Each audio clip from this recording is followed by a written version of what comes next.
Au chapitre 9 de son évangile, saint Luc précise « Comme s'accomplissait le temps où il allait être enlevé au ciel, Jésus, le visage déterminé, prit la route de Jérusalem. » Ce verset se situe juste après la transfiguration, au moment où Jésus décide d'aller à Jérusalem pour y vivre sa passion, car son heure est à présent toute proche.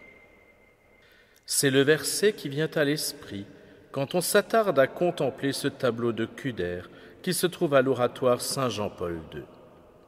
Il introduit parfaitement à l'exercice du chemin de croix, car il montre Jésus comme coupé de tout ce qui l'entoure, rassemblant ses forces intérieures. Jésus est silencieux.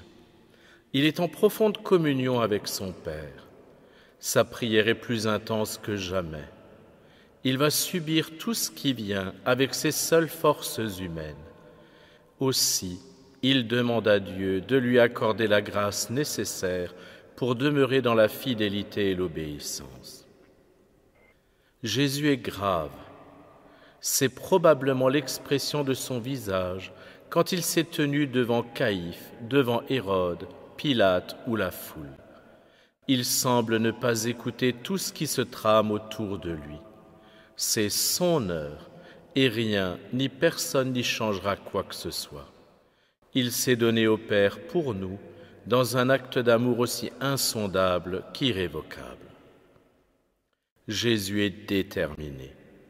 Il ne nous a pas sauvés à moindre coût. Au contraire, il a payé le prix fort. À Saint-Angèle de Foligno, il dit dans ce sens « Ce n'est pas pour rire que je t'ai aimé ».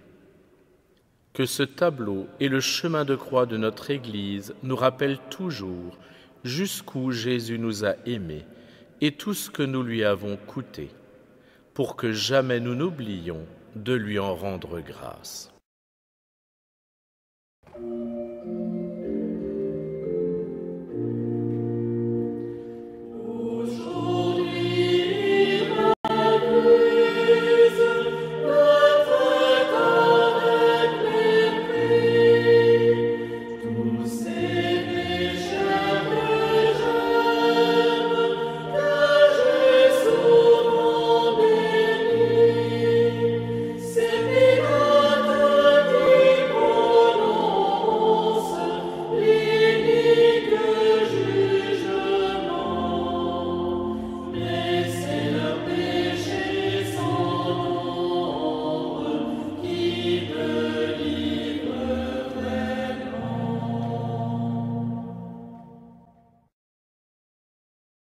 Première station, Jésus est condamné à mort.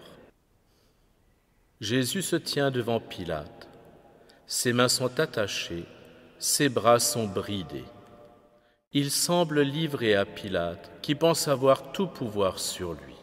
« Ne sais-tu pas que j'ai le pouvoir de te crucifier et que j'ai le pouvoir de te relâcher ?» Pilate est un personnage important. Il est le représentant de César. Sur ce tableau, il s'impose par sa carrure. Cette importance est soulignée par sa position assise comme un juge au tribunal. La réalité est pourtant tout autre. Des deux personnages, c'est Jésus qui est l'homme libre. Il se tient debout, les yeux levés et regardant au loin. Ce n'est pas Pilate qui décide de sa mort, c'est lui qui donne sa vie. En apparence, Jésus est le prisonnier et Pilate l'homme libre. Pourtant, Pilate qui est assis semble avoir les mains liées par son acte de lâcheté, en abandonnant Jésus au bon plaisir de ses ennemis. Le captif, c'est bel et bien lui. Jésus est libre parce qu'il donne sa vie. Il dit souverainement à Pilate « Tu n'aurais sur moi aucun pouvoir s'il ne t'avait été donné d'en haut. » Oui, Jésus est libre parce qu'il donne sa vie en rançon pour les pécheurs. C'est pour cette heure qu'il est venu en ce monde. Il va réaliser tout ce que les prophètes ont dit de lui. Sur ce tableau, Jésus porte une tunique rouge, la couleur du martyr, la couleur de l'amour. L'amour est sa motivation, l'amour du Père, l'amour des hommes. Aussi il ne regarde pas Pilate, mais regarde au loin vers son but, rendre toute gloire à Dieu et réaliser notre salut. Il regarde au loin, là où Pilate ne pense pas à regarder, car tout ce qui va se passer, il l'a accepté pour des motifs qui dépassent la raison humaine et tout ce que Pilate est capable d'envisager. Jésus n'est que don de lui-même, et les liens qui le brident ne changent rien à sa souveraine liberté. Il a le pouvoir de donner sa vie, et il a le pouvoir de la reprendre. Il la donne pour ses amis, pour leur montrer jusqu'où il les aime, jusqu'où il aime le Père, jusqu'où doit aller notre amour de Dieu et du prochain, jusqu'au sacrifice de soi-même. Son heure est venue. Il ne se dérobera pas. Aussi il se tait. Le visage de Jésus révèle son profond silence, qui manifeste sa détermination à vivre sa passion, sa profonde communion avec le Père, sa souveraine liberté.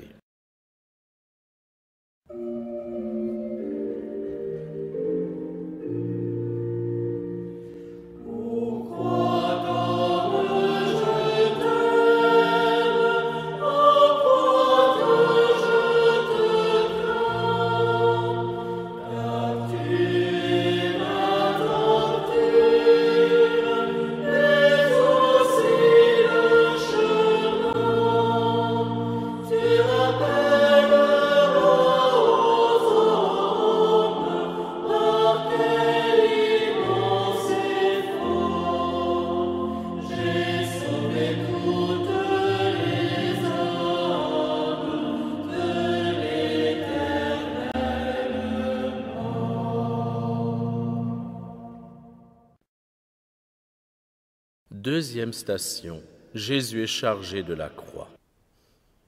Jésus serre dans ses bras la croix que les soldats lui remettent. Il semble même la serrer contre lui, sur son cœur, car depuis toujours il l'a attendue et désirée.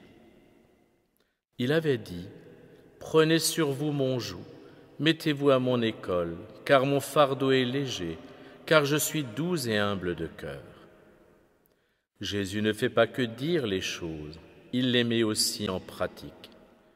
Avec cette croix, il va marcher en tête du troupeau comme le bon pasteur, prêchant par l'exemple davantage que par la parole. Jésus sait ce que représente cette croix. Il sait quel est l'instrument de sa torture. Il sait aussi que c'est en s'abaissant jusqu'à devenir le dernier d'entre nous qu'il nous relèvera jusqu'à faire de nous les enfants de Dieu. C'est en acceptant cette croix qu'il va rendre gloire à Dieu et conquérir notre salut. Regardons le soldat pointer son doigt droit devant et indiquer à Jésus le but, le calvaire et la mort. Regardons Jésus diriger son regard dans la même direction, mais vers le haut. Oui, il s'agit bien d'aller jusqu'au calvaire, pas pour y mourir, mais pour y renaître, y planter le grain de blé qu'il est devenu, pour qu'il produise beaucoup de fruits de salut. Jésus va vers le calvaire pour que de sa mort puisse surgir notre vie à tous. Il regarde vers le haut, montrant qu'il est maître des événements et que tout ce qui arrive a été décrété de toute éternité par le Père des miséricordes. Le psaume 2 nous dit dans ce sens « Pourquoi ce tumulte des nations, ce vain murmure des peuples ?» Regardons le personnage à gauche du tableau. Ce n'est pas un Romain, ce n'est pas non plus un soldat. Il semble comme dans un starting block, prêt à s'élancer pour une course.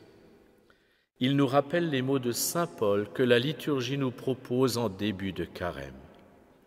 Prenez l'équipement de combat donné par Dieu. Ainsi vous pourrez résister quand viendra le jour du malheur et tout mettre en œuvre pour tenir bon.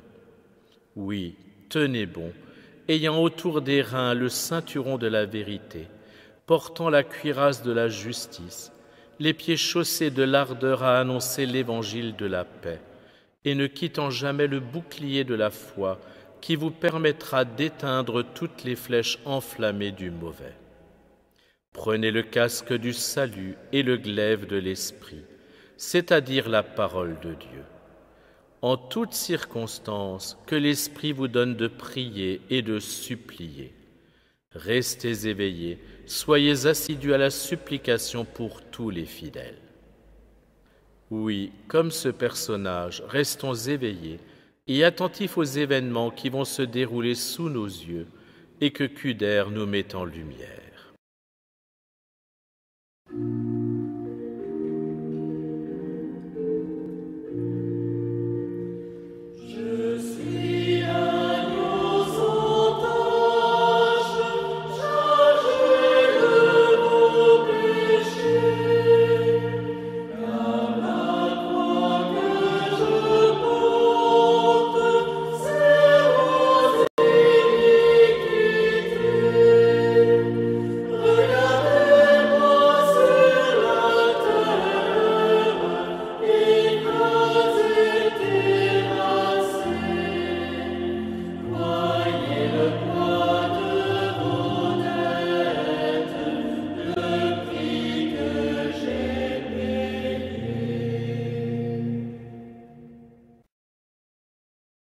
Troisième station, Jésus tombe pour la première fois.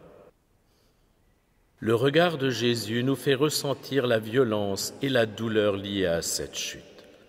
Ses yeux révèlent toute l'ampleur de la souffrance, toute la peine qu'il a à se relever. Jésus garde la tête plus levée que jamais, car plus la douleur est intense, plus l'effort à fournir est important, plus il faut lever les yeux vers le ciel et implorer son aide. Jésus s'adresse au Père, silencieusement mais intensément, pour obtenir de lui la force de se relever et continuer le chemin. Le visage de Jésus est nimbé de lumière, comme Moïse lorsqu'il descend du mont Horeb avec les tables de la loi, comme pour nous rappeler que dans l'épreuve, Dieu n'abandonne pas ceux qui se confient en lui, que la sainteté se construit dans l'effort. Je lève mes yeux vers les montagnes, d'où me viendra le secours? Le secours me viendra de l'Éternel, qui a fait le ciel et la terre.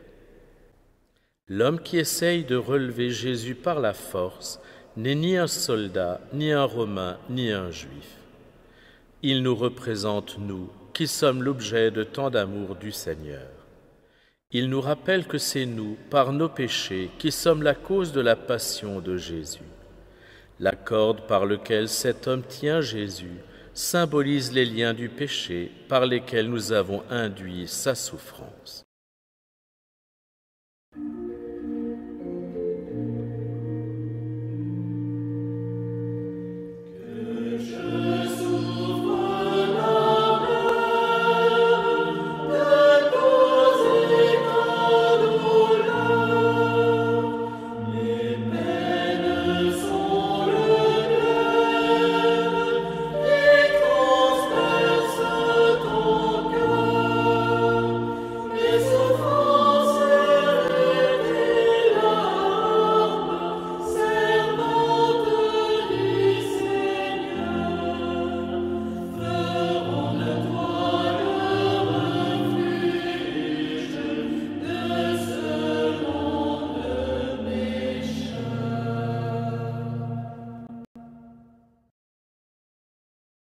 Quatrième station, Jésus rencontre sa mère. Jésus rencontre Marie, sa mère tant aimée.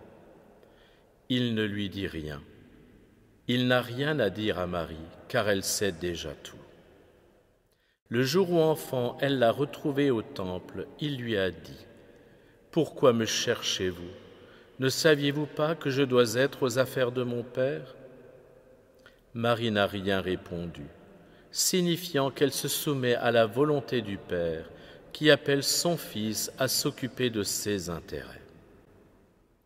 Aujourd'hui, plus que jamais, Jésus est aux affaires de son Père. Comme hier, Marie donne à Jésus de s'occuper des affaires du Père, sans que son amour de mère y mette aucune limite, aucune entrave. En posant sa main sur celle de Jésus, qui arrive au niveau de son cœur, elle signifie qu'elle partage ses sentiments, qu'elle le soutient dans sa mission de sauveur. Son cœur bat à l'unisson de celui de Jésus. De son autre main, elle semble pousser Jésus en avant et lui dire « Va, mon fils, va accomplir ce pourquoi tu es venu en ce monde. » On notera la dureté des traits du visage de Marie. Son expression nous révèle qu'elle prend sur elle pour ne pas ajouter à la douleur de Jésus, pour dominer son amour de mère qui, en elle, voudrait soustraire son enfant à tant de douleur. Marie porte un voile blanc. Elle est la toute pure, la comblée de grâce, comme l'a saluée Gabriel. Elle est plus que jamais la petite servante qu'elle s'est proclamée à l'Annonciation. Son manteau est noir, car elle est aussi la mère de l'Église, qui suit son époux partout où il va, et qui prend le deuil quand il va à la mort. À l'époque où Cuder a peint ses stations, avant la réforme liturgique, la couleur du vendredi saint était le noir. Marie est sous la croix. Elle semble la porter avec Jésus. Sa croix, c'est son amour pour Jésus. Cet amour l'amène à accepter la passion, plus encore à s'unir à Jésus dans son offrande de lui-même au Père pour nous. Regardons la croix de Jésus arriver au niveau du cœur de Marie. Le glaive qui transperce son âme, c'est la croix de Jésus. Marie souffre de ce dont souffre Jésus.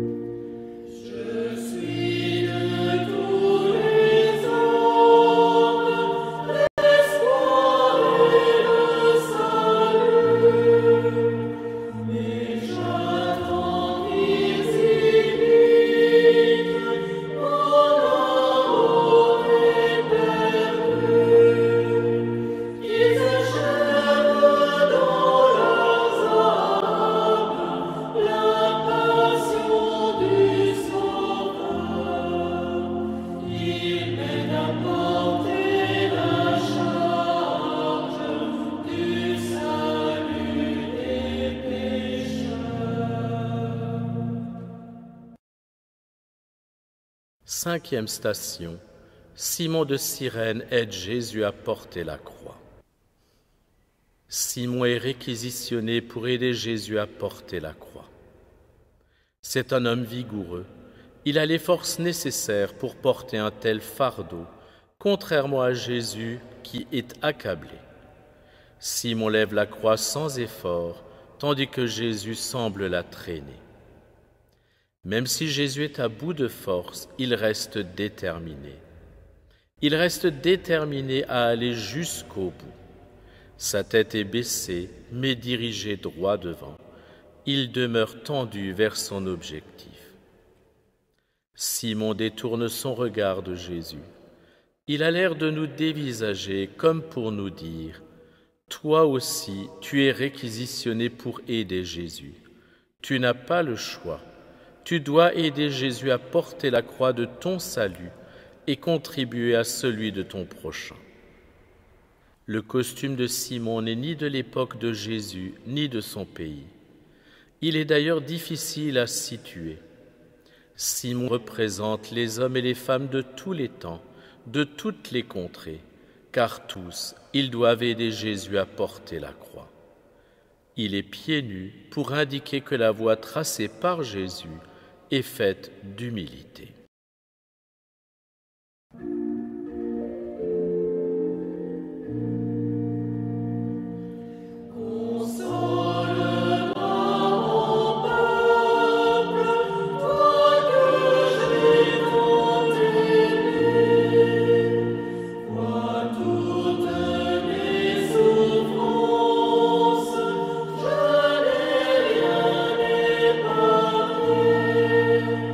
Pourquoi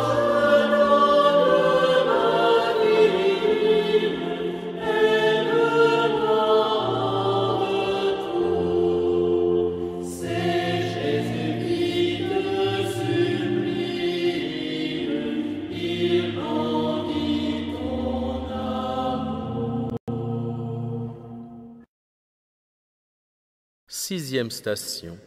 Véronique essuie le visage de Jésus. Cette scène rappelle la rencontre de Jésus avec sa mère. La différence réside dans l'expression des visages. Jésus et Marie sont austères. Chacun prend sur lui pour épargner l'autre, ce qui exige une grande force d'âme. Dans cette scène, les regards sont d'une grande douceur. Véronique regarde Jésus, émue par sa souffrance, mais aussi éperdue de reconnaissance. Elle nous rappelle Marie-Madeleine qui reste aux pieds de Jésus pour l'écouter, tandis que Marthe s'affaire aux travaux domestiques. Jésus avait dit « Marie a choisi la bonne part et elle ne lui sera pas ôtée ». Oui, être aux pieds de Jésus, même sur une route semée d'embûches et bordée de ronces, c'est toujours choisir la bonne part. Véronique est saisie par le regard de Jésus. Elle ne parvient pas à le quitter des yeux. Elle entre en profonde communion avec lui. Peu à peu, elle saisit la réalité des choses. Jésus n'est pas un condamné à mort dont il faut avoir pitié, mais le Rédempteur qu'il faut aider à sauver les âmes, l'époux qu'il faut consoler de tant de refus d'amour. Jésus regarde Véronique avec une grande douceur. Il reçoit son geste avec amour et reconnaissance. Il le récompense en imprimant son image sur le suaire.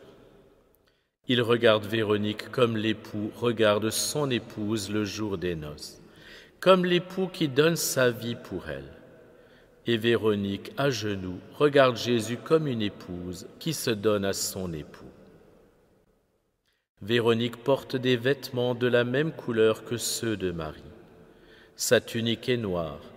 Elle représente l'Église qui suit son époux partout où il va, en l'occurrence le Christ dans sa passion.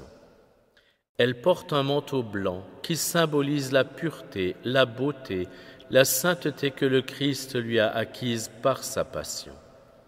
Son voile est vert, signe d'espérance, car l'Église vit de l'espérance de rejoindre le Christ, son époux, dans le royaume des cieux.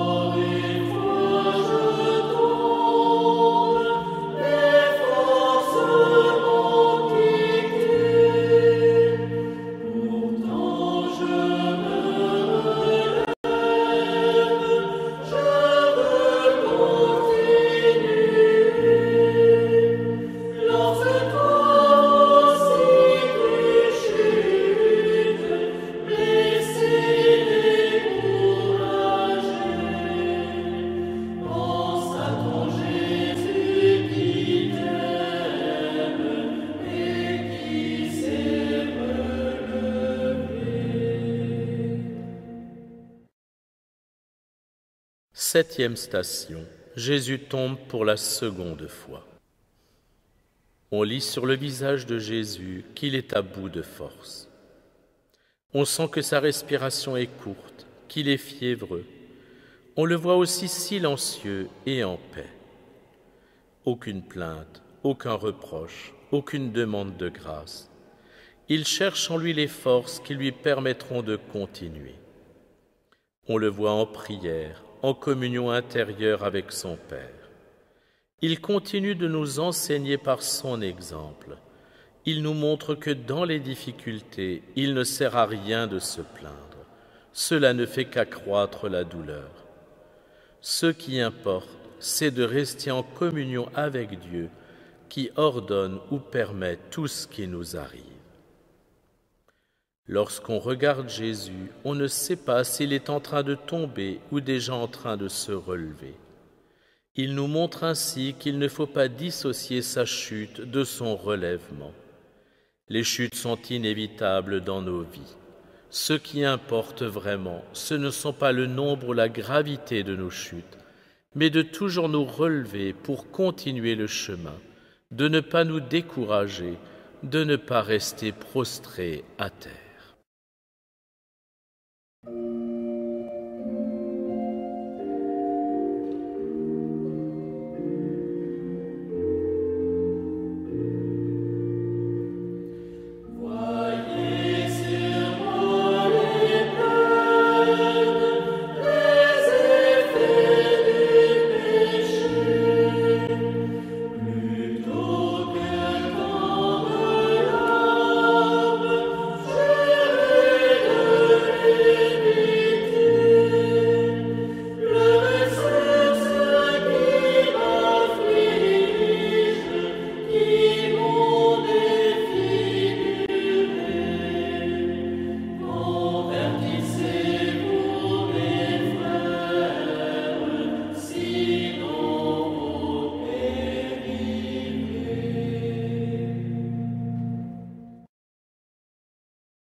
Huitième station. Jésus console les femmes de Jérusalem. Jésus sort de son silence. On a l'impression de l'entendre parler. Filles de Jérusalem, ne pleurez pas sur moi, pleurez sur vous-même et sur vos enfants. Voici venir des jours où l'on dira « Heureuses les femmes stériles, celles qui n'ont pas enfanté, celles qui n'ont pas allaité. » Alors on dira aux montagnes « Tombez sur nous » et aux collines « Cachez-nous ». Car si l'on traite ainsi l'arbre vert, que deviendra l'arbre sec? Jésus se tient en majesté, non comme un homme épuisé, mais comme le roi qui, le jour venu, nous jugera tous, comme le roi qui porte sur lui l'insigne de sa royauté, la croix, le sceptre de sa puissance. Il se présente à nous comme le Dieu fort qui choisit librement de se donner pour l'Église son épouse, pour qu'elle soit resplendissante, sans tache ni ride, ni rien de tel, parce qu'il la veut sainte et immaculée. Il s'adresse à une femme à genoux qui semble à la fois effrayée et émue aux larmes. Cette femme représente l'Église, l'épouse pour laquelle l'époux, le Christ, s'est donné tout entier. Elle est intégralement vêtue de blanc, car elle est sainte de toute la sainteté que Jésus lui a acquise dans sa passion. Elle est à genoux, parce que l'épouse doit être soumise à son époux. Elle est là où l'amène son époux, en l'occurrence sur le chemin du calvaire. En effet, l'épouse doit s'associer à la mission de l'époux, le soutenir et l'aider dans son œuvre de salut des âmes. Jésus est un époux exigeant, il est la vérité même. Aussi dit-il à son Église que s'émouvoir ne suffit pas, qu'il faut passer des intentions aux actes, se convertir, mettre en pratique ce qu'il a enseigné et dont il donne l'exemple. Ce ne sont pas tous ceux qui disent « Seigneur, Seigneur » qui entreront dans le royaume des cieux, mais seulement ceux qui font la volonté de mon Père qui est dans les cieux. À l'arrière, on voit deux femmes qui tiennent deux enfants. Elles semblent leur parler tout en appelant leur attention sur Jésus. Elles représentent l'Église qui perpétue la mémoire des merveilles du Seigneur.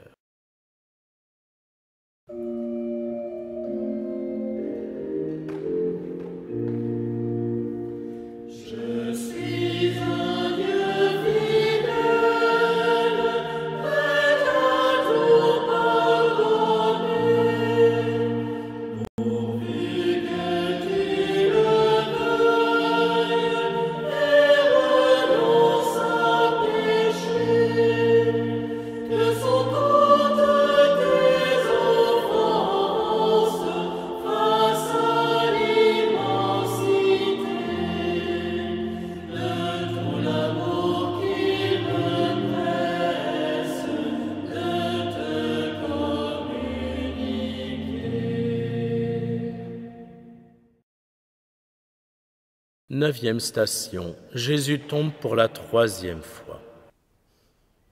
Jésus tombe pour la troisième fois. Cette chute est totale. Il s'étend de tout son long sur le sol. Sa douleur est telle qu'il semble ne plus la ressentir, car il n'est plus que douleur. Cette fois, on ne se demande plus s'il est en train de tomber ou de se relever. On voit qu'il est plaqué à terre. Il demeure néanmoins tourné vers le calvaire. Son extrême faiblesse n'entame pas sa détermination à aller jusqu'au bout, à se donner tout entier à réaliser notre salut. Marie est là.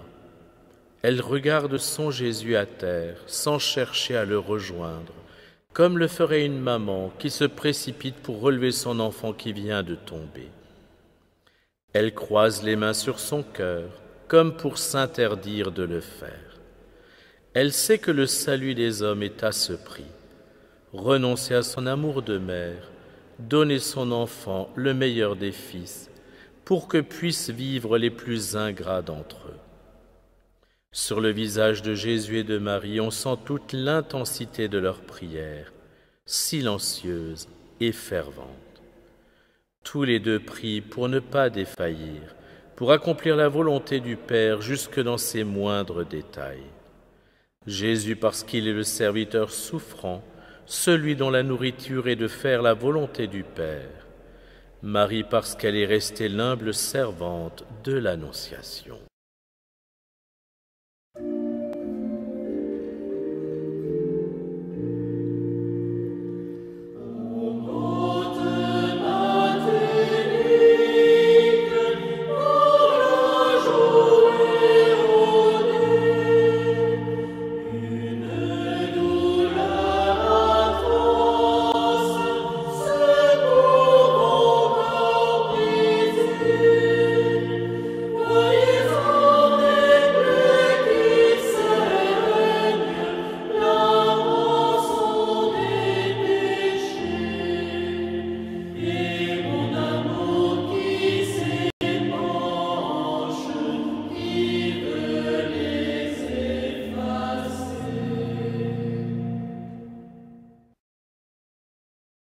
Dixième station, Jésus est dépouillé de sa tunique.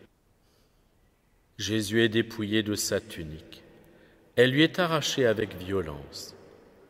La foule découvre un corps mutilé par les nombreuses plaies de la flagellation. Jésus regarde vers le ciel d'où vient tout secours. Il semble vouloir nous dire que dans la souffrance, il faut se rapprocher de Dieu plutôt que des hommes, qu'il ne faut s'attacher qu'à lui, car la mort viendra nous dépouiller de tout le reste, qu'il ne faut rien attendre du monde, car il est en son seul pouvoir de nous conquérir le salut. En le voyant dépouillé de sa tunique, Jésus nous montre à quoi ressemblent nos âmes quand elles ne sont pas irriguées par la grâce, quand elles sont couvertes des plaies de nos péchés non absous.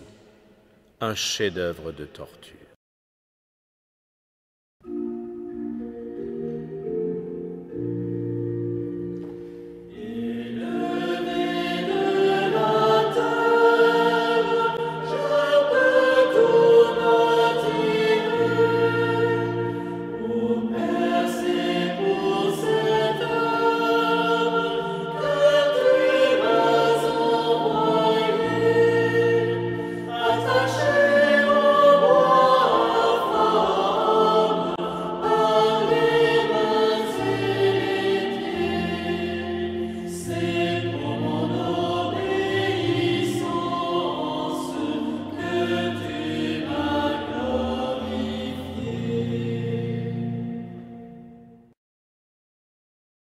Onzième station, Jésus est cloué à la croix. Jésus s'allonge docilement sur la croix. Il ne se refuse pas.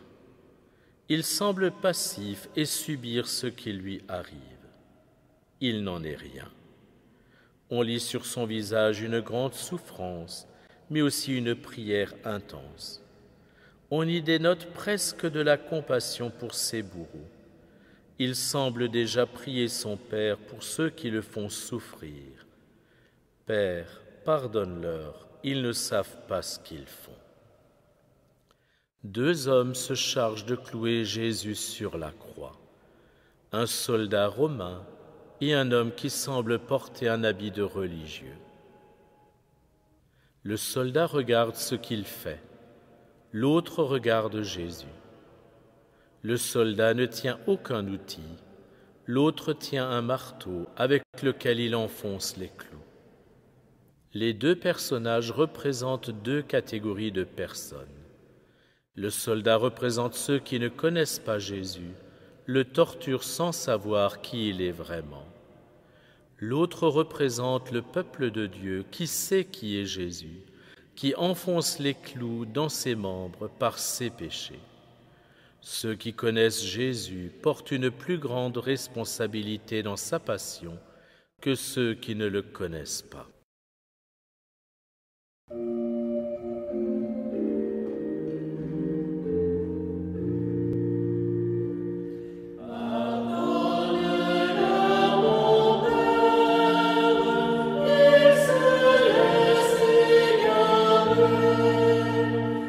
Exauce ma prière.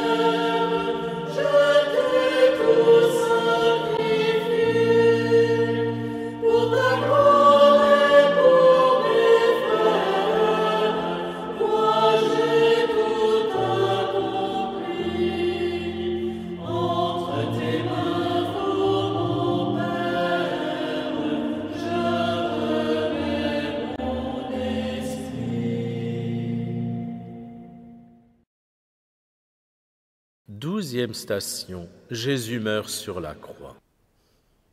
Jésus est représenté sur la croix au moment où il dit à sa mère « Femme, voici ton fils ». Le regard qu'il pose sur Marie est plein de douceur et de paix. Marie a été la consolation de Jésus dans cet océan d'amertume. Dans la douleur et la maîtrise d'elle-même, elle est la femme forte par excellence, celle qui a toujours vécu à l'ombre de l'Esprit Saint. Soutenue par la force de l'Esprit Saint, elle accueille la demande de Jésus. Ses mains écartées à la manière du prêtre à l'offertoire de la messe signifient son acceptation dans l'offrande d'elle-même en union avec celle de Jésus. Elle est debout, légèrement penchée vers l'arrière pour montrer la force que cela requiert de sa part. Le soleil s'obscurcit car la lune l'éclipse. La nature est en deuil et s'effraie de ce qu'on fait subir au Créateur de toutes choses. Les forces de mort semblent victorieuses, mais ce n'est que passager, car le soleil va revenir et la vie reprendre tous ses droits. Le retour du soleil signifie la victoire du Christ en croix.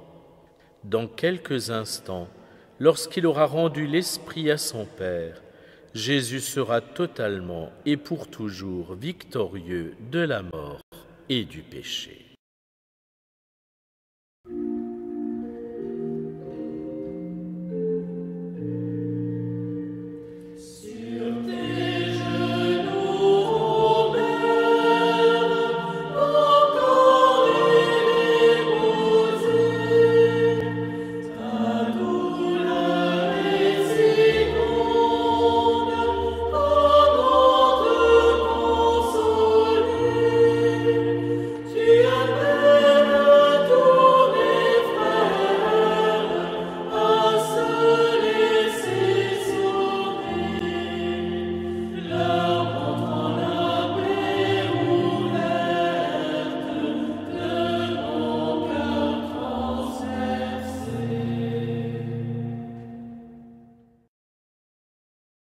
Treizième station, Jésus est déposé de la croix.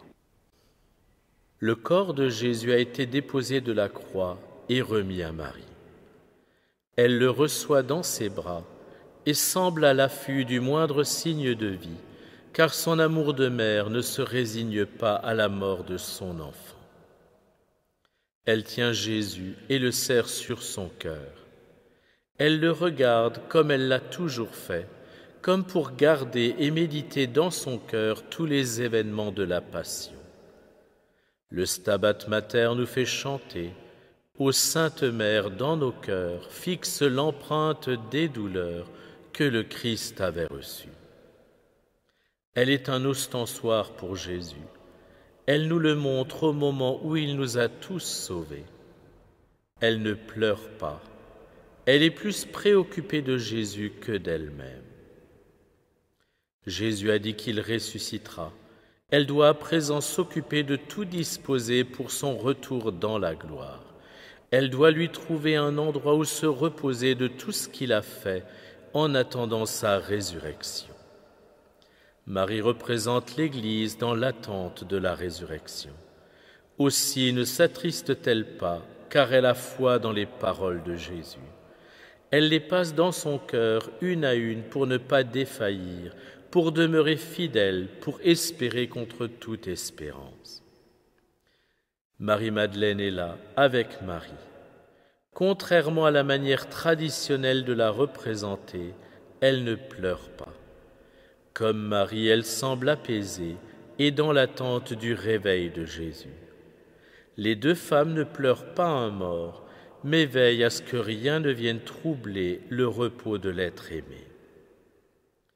Marie-Madeleine porte un voile rouge, car elle a été arrachée à son ancienne vie par l'amour de Jésus. Elle représente toutes les âmes sauvées par Jésus, qui ont complété dans leur chair ce qui manque à sa passion. Parce qu'elle a beaucoup aimé, il lui est beaucoup pardonné.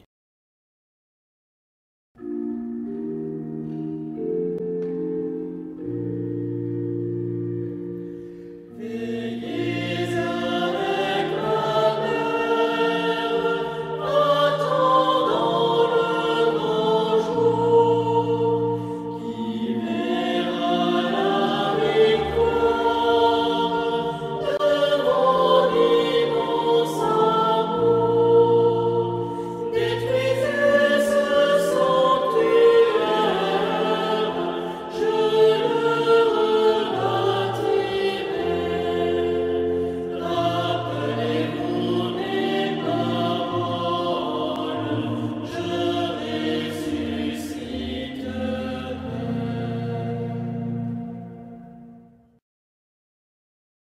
14e station, Jésus est déposé dans le sépulcre.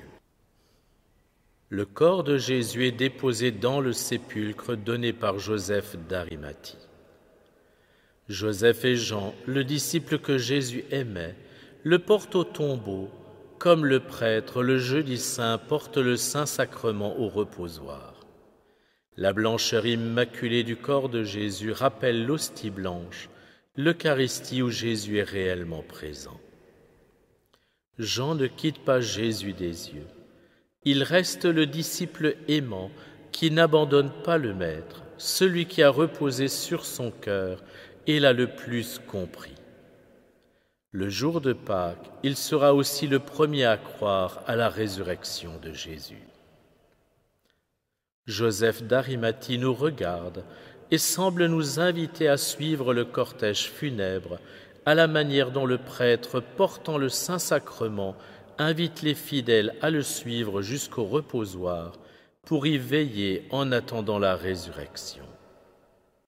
Elle surviendra avec certitude, car il l'a dit, et tout ce qu'il dit se réalise. Amen, amen, je vous le dis, cette génération ne passera pas avant que tout soit réalisé. Aucune tristesse sur les visages de Jean et de Joseph, car ils sont déjà projetés vers le matin de Pâques. Rappelez-vous ce qu'il vous a dit quand il était encore en Galilée. Il faut que le Fils de l'homme soit livré aux mains des pécheurs, qu'il soit crucifié et que le troisième jour il ressuscite.